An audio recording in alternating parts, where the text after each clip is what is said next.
আচ্ছা, আজকে তাহলে তুমি হোলির আগের দিন ইটারনিসে তুমি স্টল লাগিয়েছো। ইটারনিসের স্টল আছে আমাদের এখানে তোমাদের স্পেশাল কি পাওয়া যাচ্ছে? স্পেশাল দেখো মেনলি আমাদের কাবাব আছে, এদিকে চলে আসো।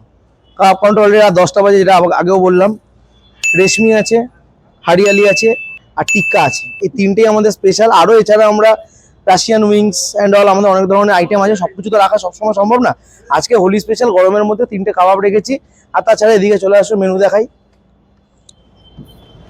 এরকম আমাদের হান্ডি মোমো স্পেশাল ডিসপ্লে করা আছে, মজিতো, ব্লু হেভেন। আর এই হলো আমাদের মেনু। আচ্ছা, এটা ইভেন্টের মেনু, এটা কিন্তু আমাদের স্টলের মেনু না। এটা শুধুমাত্র ইভেন্টের মেনু। এটা তোমরা তার মানে যে কোনো ইভেন্টে এরকম ভাবে বাই ইনভিটেশন যাও? বাই ইনভিটেশন আমরা যাই আর অবশ্যই। তোমাদেরকে তাহলে যদি যে কোনো কমপ্লেক্স হোক বা ইভেন্ট থেকে তোমাদের কন্ট্যাক্ট করতে চায় তাহলে তোমরা যাবে? আমরা কন্ট্যাক্ট করতে পারি। আমাদের নাম্বার আছে 9123067122। এই নাম্বারে কল করবে। কল করে আমাদের যে কোনো ইভেন্ট হোক, কোনো কলেজ ফেস্ট হোক, আমাদের ডাকলে আমরা সেভাবে কথা বলে আমরা সেটা কমপ্লিট করি।